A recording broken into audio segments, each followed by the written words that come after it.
Assalamualaikum warahmatullahi wabarakatuh. Sebelumnya, perkenalkan kami dari kelompok 10 mata kuliah pengembangan kurikulum pendidikan agama Islam yang diampu oleh Bapak Muhammad Heri Yudanta MPD.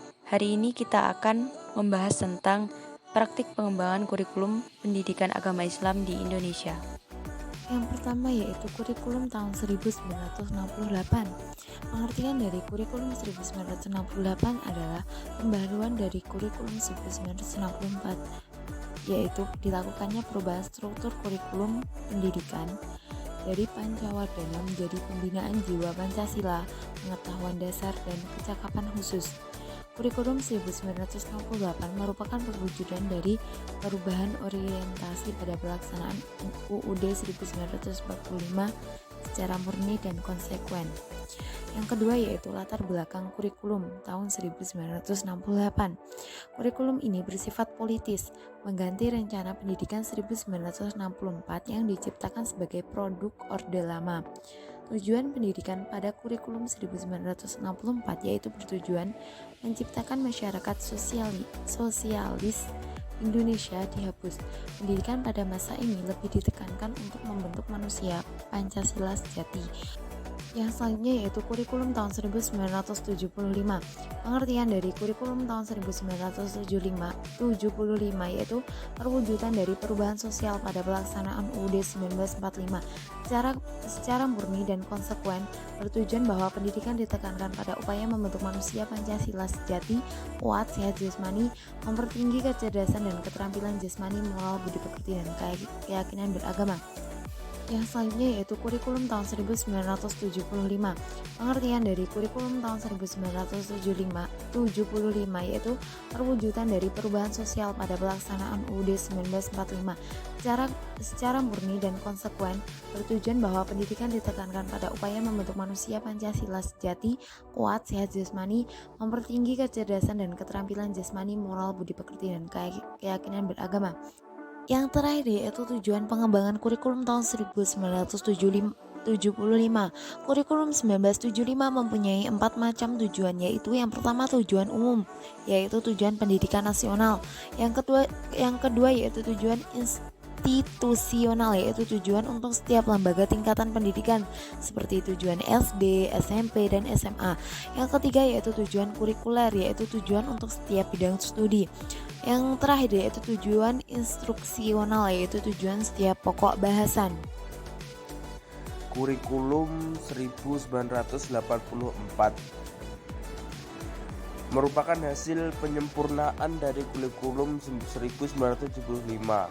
Kurikulum ini mengarah pada orientasi pelajaran yang menekankan pada keseimbangan antara kognitif, keterampilan, sikap, antara teori dan praktek, dan menunjang akan tercapainya tujuan pendidikan serta pengajaran. Pengembangan kurikulum ini berorientasi pada landasan teori, yaitu pendekatan proses belajar mengajar yang diarahkan agar murid memiliki kemampuan untuk memproses perolehannya.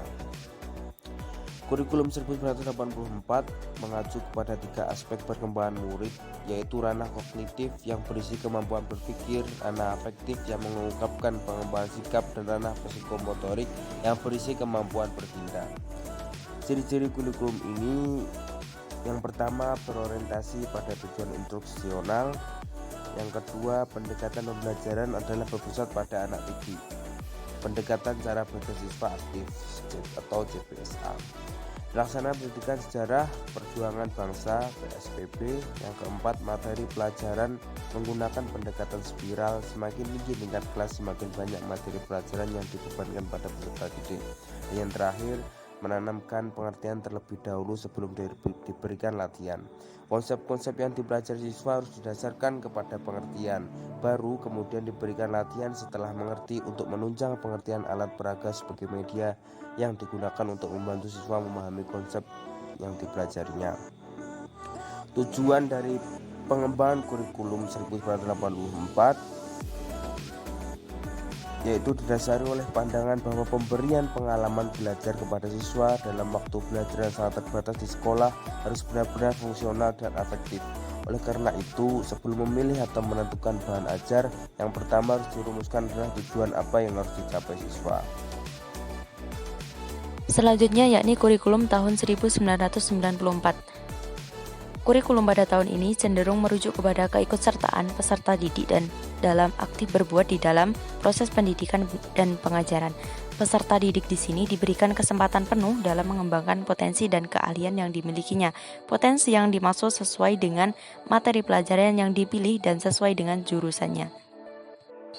Yang melatar belakangi lahirnya kurikulum 1994 yakni pada tahun sebelumnya proses pembelajaran itu lebih menekankan pada teori belajar mengajar saja, dalam artian kurang memperhatikan muatan pelajaran atau materi pelajaran yang diajarkan.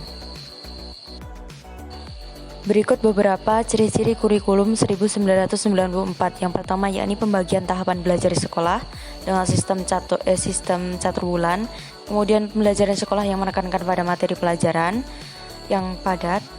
Selanjutnya bersifat popularis. Terus tujuan dari kurikulum pada tahun ini adalah memberikan kemampuan dasar kepada peserta didik tentang agama Islam untuk mengembangkan kehidupan beragama sehingga menjadi manusia yang sesuai dengan norma-norma atau ajaran agama Islam. Untuk selanjutnya yaitu kurikulum tahun 2004. Kurikulum 2004 atau kurikulum berbasis kompetensi KBK merupakan suatu konsep kurikulum yang menekankan pada pengembangan kemampuan melakukan kompetensi tugas-tugas dengan dirasakan oleh peserta didik berupa penguasaan terhadap seperangkat kompetensi tertentu. KBK diarahkan untuk mengembangkan pengetahuan, pemahaman, kemampuan, nilai, sikap, dan minat peserta didik agar dapat melakukan sesuatu dalam bentuk kemahiran, ketepatan, dan keberhasilan dengan penuh tanggung jawab. Latar belakang munculnya kurikulum berbasis kompetensi KBK disebabkan oleh rendahnya kualitas pendidikan yang mendorong perlunya perubahan kurikulum dalam konteks reformasi pendidikan.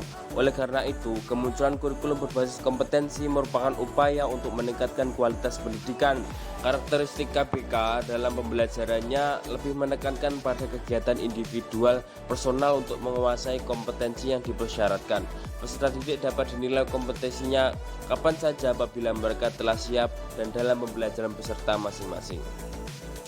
Prinsip-prinsip pembelajaran KBK antara lain berpusat pada peserta didik belajar dengan mengembangkan kemampuan sosial, mengembangkan keingintahuan imajinasi, mengembangkan keterampilan pemecahan masalah, mengembangkan kreativitas peserta didik, mengembangkan kemampuan menggunakan ilmu dan teknologi, menumbuhkan kesadaran sebagai warga negara yang baik, dan yang terakhir yaitu belajar sepanjang hayat.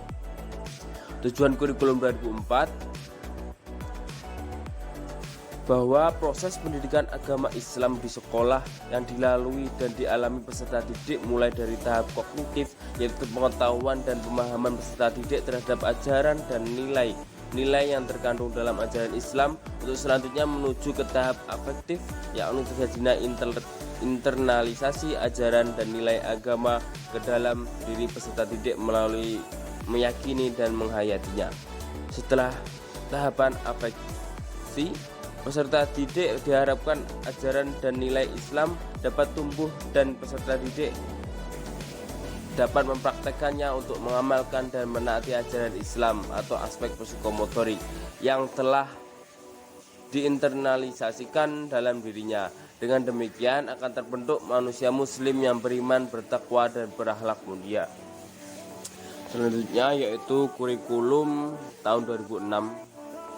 Kurikulum tingkat satuan pendidikan atau KTSP yang merupakan penyempurnaan dari kurikulum 2004 KBK adalah kurikulum operasional yang disusun dan dilaksanakan oleh masing-masing satuan pendidikan atau sekolah.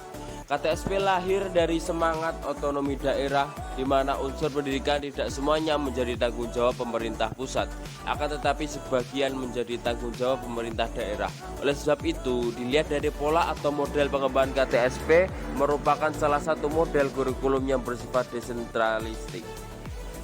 Dalam pengembangan KTSP, pada dasarnya tidak dapat dipisahkan dengan KBK karena pendekatan pengembangan KTSP menggunakan pendekatan KBK. Kurikulum tingkat satuan pendidikan merupakan suatu pilihan model kurikulum dalam upaya memenuhi tuntutan perubahan dan perkembangan saintek, realitas pendidikan nasional dan respon terhadap otonomi daerah. Prinsip pengembangan KTSP yang pertama yaitu berpusat pada potensi perkembangan, kebutuhan dan kepentingan peserta didik dan lingkungannya. Kedua, beragam dan terpadu. Ketiga, tanggap terhadap perkembangan ilmu pengetahuan, teknologi dan seni relevan dengan kebutuhan kehidupan. Yang kelima, menyeluruh dan berkesinambungan. Yang keenam, belajar sepanjang hayat. Dan yang terakhir yaitu seimbang antara kepentingan nasional dan kepentingan daerah. Latar belakang lahirnya kurikulum 2006 pada dasarnya tidak dapat dipisahkan dengan KBK karena pendekatan pengembangan KTSP menggunakan pendekatan KBK. Yang selanjutnya adalah kurikulum tahun 2013 atau yang biasa kita kenal dengan K13. Kurikulum 2013 adalah kurikulum yang berbasis kompetensi. Dalam artian, pengembangan kurikulum ini diarahkan pada pencapaian kompetensi yang telah dirumuskan oleh SKL. Keberhasilan kurikulum diartikan sebagai pencapaian kompetensi yang dirancang dalam dokumen kurikulum oleh seluruh peserta didik. Munculnya K13 bertujuan untuk menghadapi berbagai masalah dan tantangan masa depan yang semakin lama semakin rumit dan kompleks. Perubahan dan pengembangan kurikulum merupakan persoalan yang sangat urgent atau harus dilakukan karena kurikulum harus senantiasa disesuaikan dengan tuntutan zaman. Beberapa ciri-ciri yang khas pada K13 ini adalah mewujudkan pendidikan berkarakter, berwawasan lokal, serta menciptakan pendidikan yang ceria dan bersahabat. Tujuan K13 dalam pembelajaran pendidikan agama Islam adalah tercapainya tujuan pembelajaran secara opsional dan selaras dengan tujuan pendidikan nasional. Mungkin cukup sekian presentasi yang dapat kami sampaikan. Apabila ada kurang lebihnya kami memohon maaf yang sebesar-besarnya dan semoga apa yang kita pelajari hari ini bermanfaat untuk kita semua. Allahumma amin. Syukran kasiran. Wassalamualaikum warahmatullahi wabarakatuh.